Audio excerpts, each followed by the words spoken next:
کی تفہیم القرآن جو ہے وہ بتائی، وہ کوٹ کی، تو مجھ پر اعتراض ہے کہ آپ مولانا مودودی کی تفہیم کیوں لوگوں کو بتا رہے ہیں. تو میں نے کہا کہ اگر آپ نے غور سے بات سنی ہے تو میں سوشل امپلیکیشنز کے حوالے سے کہہ رہا ہوں کہ ایک بہت زبردست سورس ہے آڈینس کے لیے. بٹ اگر علمی تفسیر کی طرف جانا چاہتے ہیں تو تفسیر ابن کثیر جو کہ مکمل صحابہ کی تفسیر ہے اور بہت ہی اوتھینٹک سورسز سے کلیکٹ کی گئی ہے. ہر انسان میں کوئی نہ کوئی خاصیت ہوتی ہے، ہر انسان نے ظاہر ہے کہ کچھ نہ کچھ انپٹ تو دیا ہے، اپنی محنت کی ہے. تو سوشلی اگر میں دیکھنا چاہوں معاشرتی پہلو کے حوالے سے قرآنی آیات کا معاشرے پہ کیا اثر ہے، اور آج کے دور میں 21ویں صدی میں قرآنی آیات کو کیسے ہم اپنے معاشرتی نظام میں انکلکیٹ کر سکتے ہیں، اس حوالے سے مجھے مولانا مودودی کا کام بہت پسند ہے. یہ بیسکلی میں آپ سے بات کرنا چاہتا ہوں. سو موونگ آن، سب سے پہلے سورہ البقرہ کے ورچوز پہ بات کرتے ہیں، اور بہت سی احادیث سورہ البقرہ کے ورچوز کے اوپر ہیں. And some of the virtues انشاءاللہ جب آپ سنیں گے تو آپ بہت حیران بھی ہوں گے اور بہت خوش بھی ہوں گے کہ سورہ البقرہ اللہ تعالیٰ کی طرف سے کتنی بڑی نعمت ہے اور کتنا بڑا خزانہ ہے سورہ البقرہ ہم سب کے لیے. تو سب سے پہلی بات یہ کہ سورہ البقرہ ایک مدنی سورہ ہے. وینو کہ مدنی سورج کا اپنا ایک مزاج ہے اور مکی سورج کا اپنا ایک مزاج ہے، اور جو مدنی سورج ہیں ان کی تھیم ٹوٹلی مختلف ہے. بیکاز مدینہ میں ایک سٹیٹ قائم ہو گئی تھی. جنہوں نے سیرہ پڑھی ہے وہ بخوبی یہ جانتے ہیں کہ 13 سال مکہ میں نبی اکرم صلی اللہ علیہ وسلم نے ظاہر ہے کہ ایک ایفرٹ کی، ایک فاؤنڈیشن لے آؤٹ کی، اور اس فاؤنڈیشن میں ضروری تھا کہ جو ٹیم ہے، صحابہ جو ہیں، ان کی بہت زبردست گرومنگ ہو، ان کی پرسنالٹیز بہت سٹرونگ ہو، وہ مواحد ہوں، وہ ایمان پرست ہوں، وہ اللہ رسول پر ایمان لانے والے ہوں، اور ظاہر ہے کہ بہت ضروری تھا کہ وہ بہت سٹرونگ ہوں، کیونکہ اسلام ایک بہت بڑا مشن ہے، اور نبی اکرم صلی اللہ علیہ وسلم ایک بہت بڑی سوشل ریفارم لانے والے ہیں، بہت بڑی ریولوشن لانے والے ہیں، اور اسلام پوری دنیا میں پھیلنے والا ہے، اور اسلام جو ہے وہ پوری دنیا میں ایک تہلکہ مچانے والا ہے.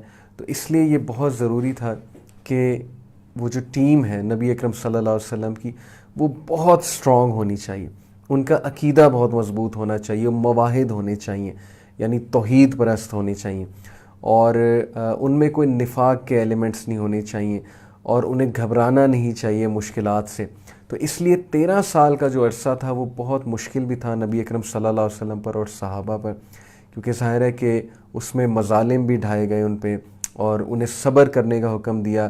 ان کی گرٹ، ان کی ول پاور، ان کی پیشنس بلڈ کی جا رہی تھی، ان کا کیریکٹر بلڈ کیا جا رہا تھا، انہیں معاف کرنے کی ترغیب دی جا رہی تھی، انہیں صبر کی ترغیب دی جا رہی تھی، انہیں سکھایا جا رہا تھا غصے پہ کیسے کنٹرول کرتے ہیں. یہ ساری بنیادی چیزیں انسان کے کیریکٹر کے لیے بہت ضروری ہیں، اسپیشلی جب ان انسانوں نے ایک بہت بڑی سوشل ریفارمیشن لے کر آنی ہے.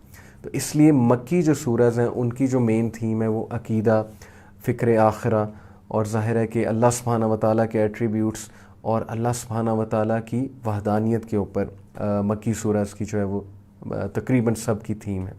مدنی سورج کی تھیم تھوڑی سی مختلف اس طرح سے کہ اب ٹیم بلڈ ہو چکی ہے، اور اللہ نے مدنی سورج میں صحابہ کو ڈانٹا بھی ہے.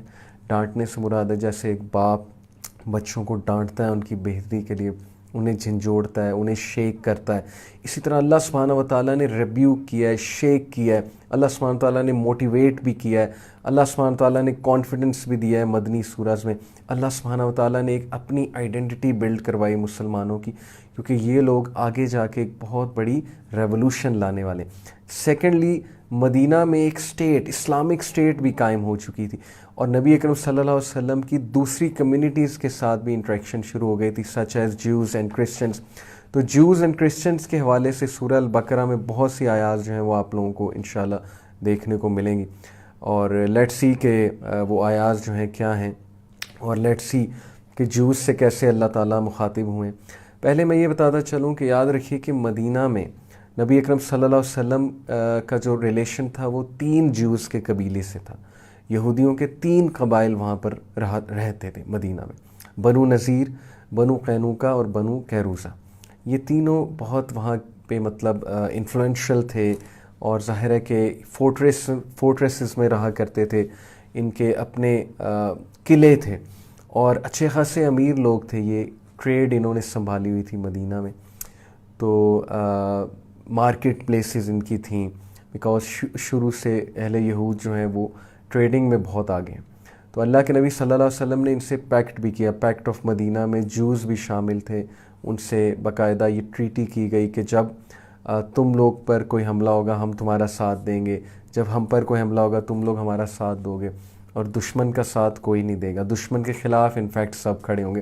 تو یہ پیس ٹریٹی ان کے ساتھ قائم تھی۔ تو یہ بیک گراؤنڈ جاننا بہت ضروری ہے، کیونکہ بہت سے لوگ جب سورہ البقرہ خود پڑھنا شروع کرتے ہیں تو وہ تھوڑے سے کنفیوز ہوتے ہیں کہ اہل یہود کے بارے میں اتنے سخت آیات کیوں ہیں، اور بنی اسرائیل کو اتنا کیوں اللہ نے ڈانٹا ہے، اور پھر وہ یہ حیران ہوتے ہیں، تھوڑا سا کنفیوز ہوتے ہیں کہ اللہ کی اتنی سخت ٹون کیوں واضح ہو رہی ہے سورہ البقرہ سے، اور یہ منافقین کی بات کیوں ہو رہی ہے۔ بیکاز آبویسلی جب کوئی شروع سے قرآن پڑھنا شروع کرتا ہے تو اس کے سامنے سورہ الفاتحہ کے بعد سورہ البقرہ آتی ہے۔ تو سورہ البقرہ یاد رکھیں کہ 5 ہجری 6 ہجری سے لے کر 10 ہجری تک نازل ہوتی رہی ہے، جو نبی اکرم صلی اللہ علیہ وسلم کی نبوت کے آخری دور تھا۔ تو ظاہر ہے کہ آخری دور میں کافی چیزیں اسٹیبلش ہو چکی تھیں، بہت وارننگز مل چکی تھی قریش کو اور باقی لوگ کو جو نبی صلی اللہ علیہ وسلم کی نبوت کو قبول نہیں کر رہے تھے۔ اس لیے سورہ البقرہ کی ٹون از ویری اسپیشل۔ سورہ البقرہ کی ٹون جو ہے اس میں اللہ سبحانہ و تعالیٰ نے جھنجھوڑا ہے، انسانیت کو جھنجھوڑا ہے، ویک اپ کال دی ہے کہ where are you going, where are you heading. یہ اتنی ڈائنامک ہے سورہ البقرہ، اس میں تقریباً 5 سے 6 مختلف تھیمز آتی ہیں، بلکہ اس سے بھی زیادہ، جیسے جیسے انشاءاللہ ہم چلتے جائیں گے آپ کو سمجھ لگتی جائے گی۔ سب سے پہلے اس میں ایمان والوں کی، متقین کی اور منافقین کی بات ہوئی ہے، ان کا موازنہ ہوا ہے۔ اس کے بعد اس میں آدم علیہ السلام کی سٹوری ہے اور بہت ہی منفرد انداز سے ڈسکس کی گئی ہے۔ اس کے بعد ظاہر ہے کہ اللہ سبحانہ و تعالیٰ بنی اسرائیل کو ڈیٹیل میں ڈسکس کرتے ہیں، بنی اسرائیل کو کاؤنٹر کرتے ہیں۔ ظاہر ہے کہ وہاں پر جو اہل یہود رہ رہے تھے ان سے بھی بات چیت کرنا ضروری تھا۔ اور اس کے بعد پھر اس میں ابراہیم علیہ السلام کی سٹوری ہے، اس کے بعد پھر موسیٰ علیہ السلام کا بہت ڈیٹیل میں تذکرہ ہے، پھر کعبے قبلے کی چینج کے احکامات ہیں، پھر کچھ فقہی احکامات ہیں، روزوں سے ریلیٹڈ، نماز سے ریلیٹڈ، حج سے ریلیٹڈ، اور پھر ظاہر ہے کہ سود کے مسائل سے ریلیٹڈ۔ اس طرح حضرت عیسیٰ علیہ السلام کا تذکرہ، حضرت مریم اور حضرت عیسیٰ علیہ السلام کا تذکرہ اس میں۔ تو اٹ از سو ڈائنامک، اس میں اتنی تھیمز ملیں گی آپ کو کہ you will be amazed to see the variety and will be amazed to see کہ how beautifully all of them are interconnected, کس خوبصورتی سے جیسے موتی آپس میں جڑے ہوتے ہیں ایک مالا میں، جیسے تسبیح کے دانے آپس میں جڑے ہوتے ہیں اور ایک دانہ دوسرے کو سپورٹ کر رہا ہوتا ہے، اسی طرح یہ تھیمز ایک دوسرے کو سپورٹ کر رہی ہیں۔ اور اوور آل میسیج جو دے رہی ہے یہ پوری کی پوری تھیم، وہ یہ میسیج دے رہی کہ دین میں پورے کے پورے داخل ہو جاؤ۔ کرک سورہ البقرہ کا یہ کہ دین میں پورے کے پورے داخل ہو جاؤ، دین کو مذاق مت سمجھو، اللہ کو مذاق مت سمجھو، رسول کو مذاق مت سمجھو، اپنے آپ کو جھنجھوڑو، ویک اپ کال دو، آنکھیں کھولو، دنیا میں تم کیا کرنے آئے تھے وہ کرنے والے بنو، بجائے کہ یہ کہ انہی شغل میلوں میں لگ جاؤ جن شغل میلوں میں پرانے قومیں لگی اور دیکھیں کہ کتنا انہوں نے اپنا نقصان کیا۔ تو اس لیے لیٹ سٹارٹ انشاءاللہ تعالی۔ سب سے پہلے میں کچھ انشاءاللہ آپ کو ورچوز آف سورہ البقرہ سناتا ہوں۔ یہ جو کتاب میں یوز کر رہا ہوں تفسیر کی، تفسیر ابن کثیر، انگلش کا ورژن ہے، اردو کا بھی ہے، آپ اردو بھی پڑھ سکتے ہیں، بٹ جیسا کہ بیک گراؤنڈ جاننا ایک سورہ کا بہت ضروری ہے، اور ہر سورہ کی ایک ٹون ہے، اللہ سبحانہ و تعالیٰ نے خاص ٹون میں بات کی ہے ہر سورہ میں۔ اس لیے میری گزارش ہے آپ سب سے کہ اس سے پہلے کہ کوئی سورہ ڈائریکٹ پڑھنا شروع کریں اس کا بیک گراؤنڈ جان لیجئے، بہت ضروری ہوتا ہے۔ سب سے پہلے میں آپ کو حدیث سناتا ہوں ترمذی کی، اور یہ حسن اور صحیح حدیث ہے۔ نبی اکرم صلی اللہ علیہ وسلم نے فرمایا do not turn your houses into graves, اپنے گھروں کو قبرستان مت بناؤ۔ ویریلی شیطان does not enter the house where سورہ البقرہ از ریسائٹڈ، شیطان وہاں نہیں انٹر ہو سکتا جہاں پہ سورہ البقرہ ریسائٹ کی جائے۔ How powerful this concept is, کہ نبی اکرم صلی اللہ علیہ وسلم نے فرمایا کہ اپنے گھروں کو قبرستان مت بناؤ۔ کچھ گھروں میں سونا سونا سا ماحول ہوتا ہے، کچھ گھروں میں محسوس ہوتا ہے کہ بہت نیگیٹو انرجی ہے, لڑائی جھگڑے, ظاہر ہے شیطان بہت ایکٹیو ہوتا ہے نا, ایسی چیزیں ہو رہی ہوتی ہیں اس گھر میں کہ شیاطین کا آنا بہت زیادہ میسر ہو جاتا ہے, بہت آسان ہو جاتا ہے, اور شیطان کے آنے سے نحوست ہوتی ہے, شر پھیلتا ہے, لڑائیاں پھیلتی ہیں. سو نبی اکرم صلی اللہ علیہ وسلم نے کہا کہ اپنے گھروں کو قبرستان مت بناؤ, قبروں جیسا ماحول مت بناؤ کہ سب ڈیڈ ہیں وہاں پہ اور کوئی ایکٹیویٹی نہیں ہو رہی. ایکٹیویٹی ایز ان کہ جسے کہتے ہیں نا زندہ دل, جہاں اللہ کی بات ہو, رسول کی بات ہو. جیسے آپ نے دیکھا ہے کہ ایک باغ ہے وہاں مرجھائے ہوئے پودے ہیں, اور ایک باغ ہے کہ وہاں پر کھلے ہوئے پودے. تو یہی بات ہے کہ اپنے گھروں میں کھلے ہوئے لوگ رکھو, اپنے دلوں کو کھلا ہوا رکھو. کیسے؟ سورہ البقرہ کی تلاوت کر کے. شیطان اس گھر میں داخل نہیں ہوتا جہاں پر سورہ البقرہ کی ریسیٹیشن کی جاتی ہے یا وہاں پہ ریسیٹیشن لگائی جاتی ہے. سوچیں کہ جس گھر میں شیطان نہیں داخل ہو سکتا اور وہاں سے مایوس ہو جاتا ہے, وہاں پر کس طرح حالات بہتر ہوں گے, پازیٹیوٹی کیسے آئے گی, وہاں پر آپس کے اختلافات کیسے ختم ہوں گے. تو this is an antidote and a beautiful surah, and really this is the cure for all the spiritual elements. جو روحانی بیماریاں ہیں, جو آپس کے اختلافات ہیں, جو نحوستیں چھائی ہوئی ہیں, سورہ البقرہ از دی آنسر. پھر نبی اکرم صلی اللہ علیہ وسلم نے فرمایا, ایک اور حدیث میں آتا ہے, اور یہ حدیث جو ہے یہ الطبرانی کی روایت ہے, ایوری تھنگ ہیز اے ہمپ اور ہائی پیک. جیسے اونٹ کا ایک ہمپ ہوتا ہے نا, اونٹ کی جو ہے وہ ایک پیک ہوتی ہے, تو اللہ کے نبی صلی اللہ علیہ وسلم نے فرمایا کہ ہر چیز کا ایک ہمپ ہوتا ہے, ہر چیز کی ایک پیک ہوتی ہے.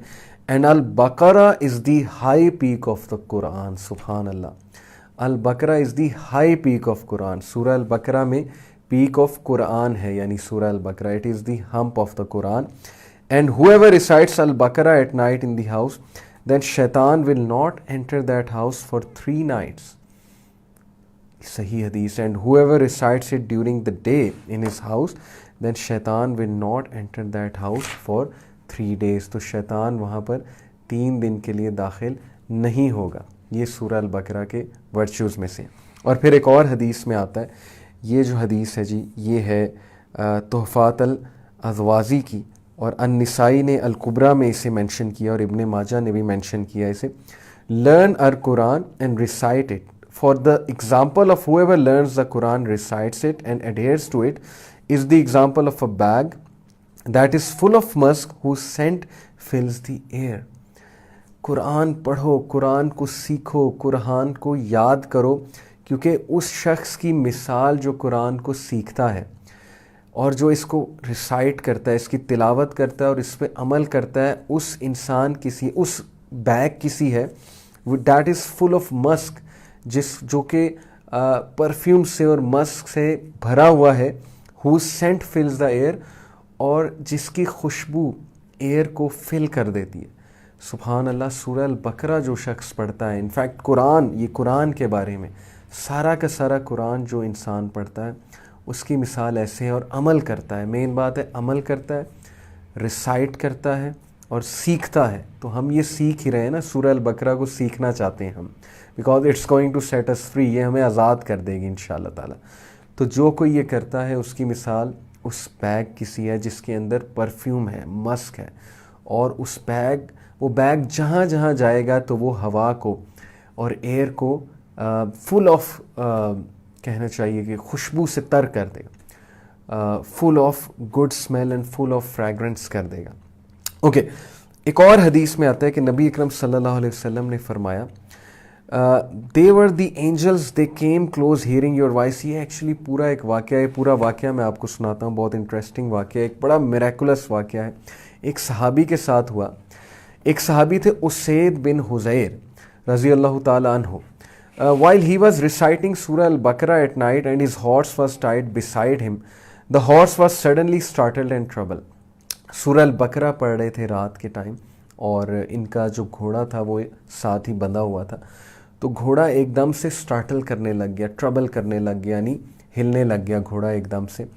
When he stopped reciting, the horse became quiet. اور جب انہوں نے پڑھنا چھوڑا تو گھوڑا خاموش ہو گیا. And when he started again, the horse was startled again. اور جب انہوں نے دوبارہ سٹارٹ کیا تو گھوڑا دوبارہ سے ایک دم جو ہے وہ گھبرانے لگ گیا, سٹارٹل ہونے لگ گیا. So He started reciting again and the horse was startled and troubled. Once again, Usaid Razitullah Anhu said, narrating the incident, کہ اسید رضی عنہ نے نبی اکرم صلی اللہ علیہ وسلم کو کہا یہ انسیڈنٹ نیریٹ کرتے ہوئے, I was afraid lest it should trample my son Yahya, مجھے خوف آ رہا تھا کہ گھوڑا ایک دم سے اس طرح کیوں ہکلا رہا ہے, ایک دم سے کیوں ہڑبڑا رہا ہے, کیوں ہل رہا ہے اس طرح سے, کہیں ایسا نہ ہو کہ یہ میرے بیٹے یحییٰ کو ٹریمپل کر دے. I stood near the horse and saw something like a canopy over my head, میں گھوڑے کے قریب کھڑا ہوا اور میں نے دیکھا کہ میرے سر کے اوپر ایک کینپی سی ہے, جیسے ایک ٹینٹ سا ہوتا ہے, اور what seem to be lamps in it, اور اس کے اندر لیمپس تھے, لائٹ نکل رہی تھی, rising up in the sky till it despaired, اور یہ رائز ہو رہی تھی آسمانوں میں ٹل اٹ ڈسپیئرڈ, کہ یہ وہاں سے پھر ڈسپیئر ہو گئی. دا نیکسٹ مارننگ اسید انفارم دا پروفیٹ صلی اللہ علیہ وسلم آف دا انسیڈنٹ. تو یہ سارا انسیڈنٹ, سارا واقعہ اسید رضی اللہ عنہ نے نبی اکرم صلی اللہ علیہ وسلم کو فرمایا. نبی اکرم صلی اللہ علیہ وسلم نے فرمایا, those were the angels who came near to you for your voice, and if you had kept on reciting till dawn, it would have remained there till morning, when people would have seen it as it would have not disappeared. کہ اگر تم یہ پڑھتے رہتے Dawn تک تو لوگ تمہارے قریب آتے اور لوگ بھی دیکھتے اس معجزے کو. اصل میں یہ اینجلز تھے جو وہاں پر جمع ہو گئے تھے اور وہ ان کی تلاوت سننے آئے تھے, یعنی سورہ البقرہ کی تلاوت وٹنس کرنے آئے تھے اینجلز. دس آلسو شوز کہ سورہ البقرہ از سو پاورفل کہ اینجلز اس کی تلاوت وٹنس کرنے ہوتے ہیں, اور ویسے بھی اینجلز سارے قرآن کی تلاوت وٹنس کرنے آتے ہیں, but this was some thing جو صحابی نے خود اپنی آنکھوں سے وٹنس کیا. ایک اور حدیث میں آتا ہے, دا پروفیٹ صلی اللہ علیہ وسلم سیڈ دیٹ شیطان فلیز فرام اے ہاؤس ویئر سورہ البقرہ از ریسائٹڈ. شیطان اس گھر میں انٹر بھی نہیں ہوتا جہاں پر سورہ البقرہ ریسائٹ کی جاتی ہے. میں پہلے ہی بتا چکا ہوں. ایک اور حدیث میں آتا ہے, if somebody recited the last 2 verses of سورہ البقرہ at night, that will be sufficient for him. اگر کوئی رات کو سورہ البقرہ کی آخری 2 آیات پڑھتا ہے تو اس کے لیے کافی ہو جائیں گے. بیوٹیفل حدیث. اور آخری 2 آیات میں کیا ہی فلسفہ ہے زندگی کا. انشاءاللہ میں پوری کوشش کروں گا رمضان میں مکمل کریں اور آخری 2 آیات کی طرف بھی آئیں. ثابت یہ ہوا کہ سورہ البقرہ, ایک تو شیاطین اور میجیشنز اس سے بہت گھبراتے ہیں. جس گھر میں سورہ البقرہ پڑھی جاتی ہے وہاں شیاطین نہیں انٹر ہوتے, وہاں کوئی برے اثرات نہیں آتے. میجیشنز کے لیے موت ہے. میجیشنز, کالا جادو کرنے والے سورہ البقرہ سے ڈرتے ہیں. پھر سورہ البقرہ قیامت والے دن انسان کی سفارش بھی کرے گی. ایک حدیث میں آپ کو, بہت لمبی حدیث ہے, مسند احمد کی, چھوٹی کر کے سناتا ہوں. نبی اکرم صلی اللہ علیہ وسلم نے فرمایا, learn Surah Al-Baqarah and Al Imran because they are 2 lights and they shade their people on the day of resurrection, just as 2 clouds, 2 spaces of shade, or 2 lines of flying birds. The Quran will meet its companion in the shape of a pale-faced man on the day of resurrection when his grave is opened. The Quran will ask him, do you know me? The man will say, I do not know you. بڑی خوبصورت حدیث ہے کہ قرآن ایک پیل shape مین کی صورت میں انسان سے قبر میں ملے گا, یعنی ایک انسان کی صورت اختیار کر کے, اور پوچھے گا کہ کیا تم جانتے ہو میں کون ہوں؟ شخص کہے گا نہیں. دا قرآن will say, I am your companion, the قرآن which has brought you thirst during the heat and made you stay up during the night. Every merchant has a certain trade, but this day you are behind all types of trade. Kingship will then be given to him in his right hand, eternal life in his left hand, and the crown of grace will be placed on his head. یہ ہے اس شخص کی مثال جو قرآن پڑھتا ہے. قرآن اس کے سامنے انسان کی شکل میں آ کے اسے خوشخبری دے گا کہ میں تمہارا ساتھی, تمہارا کمپینین, جسے تم ریسائٹ کیا کرتے تھے. ہم کتنا قرآن ریسائٹ کرتے ہیں, ہم کتنا قرآن فالو کرتے ہیں. کیا ہمارا کمپینین قیامت والے دن اور قبر میں قرآن ہوگا یا ہمارا کمپینین کچھ اور ہوگا وہاں پہ؟ اس لیے بردرز اینڈ سسٹرز, قرآن پڑھنے کی عادت بنا لیجئے.